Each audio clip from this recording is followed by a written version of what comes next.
Old school says palo, modern says gentle lang. Meron nga ba talagang one size fits all sa parenting? Sa dami po kasi na impormasyon at opinion ngayon, madali nang husgahan ang paraan ng iba.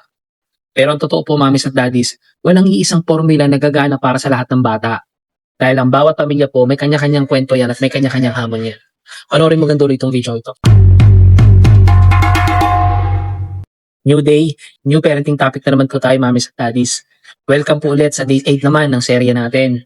Ngayon guys, hihiramin ko muna ang inyong oras para sa isang seryosong usapin tungkol sa judgment. Noong panahon po kasi natin, ang old school parenting ay kilala sa disiplinang may takot at palo. Ngayon naman po, ang modern parenting ay nakatutok sa pagiging gentle at validation ng feelings ng bata. Pero bakit nga po ba para naging competition na yan? Bakit kailangan nating mamili ng panay kung ang bawat bata ay may magkakaibang ugali at pangangailangan? Meron nga ba guys, one size fits all pagdating sa pagpapalaki ng anak?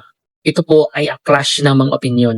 Una, the reality of different kids, individuality. May mga bata po kasing sapat na ang isang mahinahong usap para sumunod. Pero may mga bata rin naman po kailangan ng mas matibay at mas istriktong gabay. Ang gentle parenting po ay hindi passive parenting o pagiging sunod-sunuran lang. At ang old school discipline ay hindi dapat maging abusive. Ang mali po ay kapag pinilit nating ipatupad ang isang style na hindi naman angkop sa karakter ng anak natin dahil lang yun ang sinasabi ng iba o yun yung trending sa social media. Pangalawa guys, no, the mom shaming culture. Ngayon po kasi kapag may nakita tayong batang nagtatantrum sa mall, ang daling sabihin na hindi kasi dinidisiplina. Kapag nakita natin may hawak na gadget ang bata, pabayaan na agad. Nakalimutan po natin na ang bawat magulang ay ginagawang lahat para makaraos sa maghapon ang pamilya nila. Walang perpektong magulang. At ang pagiging perfect sa paningin ng social media hindi garantiya na lalaki maayos ang bata.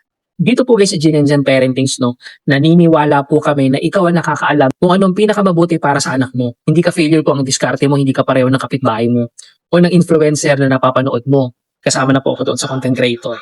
Ang layunin po namin sa Gin and Jan Kidswear ay maging magaan po ang loob nyo sa pamamagitan ng mga dekalidad at damit na magbibigay ng kumpiyansa sa anak mo. Habang binibigyan namin kayo ng suporta sa parenting journey nyo, anumang era o style nyo. Kaya mamis at daddies, itigil na po natin ang paghahambing. Ang pagiging mabuting magulang ay wala po sa label, kundi sa pagmamahal at consistency. Pero paano nga ba tayo naging ganito? Bukas po sa day 171, titingnan po natin ang evolution of discipline. Wala sa sintron at tsinelas noon, papunta sa timeout at positive discipline ngayon. Alam nga ba ang mas epektibo? Huwag kang mawawala bukas. Kaya ikaw mami at daddy, naniniwala ka ba na may one size fits all sa parenting? O depende po talaga yan sa ugali ng bata? Share mo naman naiisip mo dyan sa comment section natin. Magkakaroon po ng free webinar ang Gin and Jan Parenting sa darating na February 6, Friday 7 to 8 p.m. Ang title po ng usapin natin, Parents, Usap Tayo, A Guide to Fighting Child Depression Together. Himay-himayin po natin guys kung paano ba talaga labanan ng depression sa mga bata, ano-ano ang mga warning signs niyan, at paano tayo magiging sandigan ng mga anak natin. Makakasama po natin guys ang expert consultant natin, si Dr. Cathy Pagulayan, isa po siyang licensed psychometrician at isang educational psychologist. Paalala po, sobrang limitado lang ng slots. Maximum of 300 participants lang po ang pwedeng pumasok sa Zoom invite.